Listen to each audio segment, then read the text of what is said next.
இந்த ஆரி ஒர்க்கெல்லாம் நான் வீட்டிலே நானே பண்ணுறது தான்.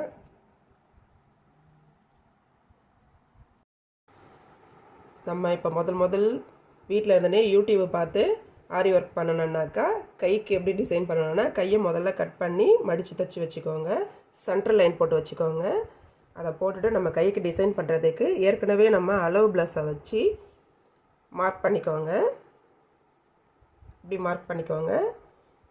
இந்த மாதிரி மார்க் பண்ணிவிட்டு இந்த அவுட்டரில் இருந்து டிசைன் வராத அளவுக்கு திருப்பி வச்சுக்கோங்க. அதே மாதிரி இந்த பக்கமும் திருப்பிக்கிட்டு நம்ம ப்ளவுஸை மார்க் பண்ணிக்கோங்க. அளவு ப்ளவுஸ் வச்சு இந்த மாதிரி இந்த பொசிஷனில் நீங்கள் மார்க் பண்ணிவிட்டு பண்ணும்பொழுது உங்களுக்கு வந்து ஆரி ஒர்க்கு எக்ஸ்ட்ரா இந்த பக்கம்லாம் வராமல் இருக்கும். அப்போ நீங்கள் டிசைன் போட்டது நல்லாவும் வரும். நான் இப்படி தான் தைப்பேன் வீட்டில். நம்மளே வீட்டில் ஆரி ஒர்க் பண்ணும் பொழுது இந்த கழுத்தில் வந்து வெளியில் கொடுத்து தைக்கும்பொழுது தனி ஜாயின் கொடுத்து ரெண்டுத்தையும் ஜாயின் பண்ணியிருப்பாங்க. இப்போ நம்ம பண்ணும்பொழுது அந்த மாதிரி தனியாக பிட்டாக தெரியாத அளவுக்கு அழகாக ஒன்றா சேர்ந்த மாதிரி பண்ணலாம்.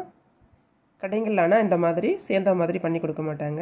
ஃப்ரண்ட் பேஜ் தனியாகவும் பேக் பேஜ் தனியாகவும் டிசைன் பண்ணிவிட்டு ஜாயின் பண்ணும்போது இந்த இடத்துல வந்து தனியாக பிட்டாக டிசைன் வராத அளவுக்கு இருக்கும். ஆனால் இப்போ பாருங்கள், இது நானே வீட்டில் பண்ணும்பொழுது இந்த மாதிரி பண்ணலாம். நீங்களும் இந்த மாதிரி தனி பிட்டாக பண்ணாமல் ரெண்டுத்தையும் ஜாயின் பண்ணி முடிச்சுட்டு ஆரி பண்ணி கொடுங்க.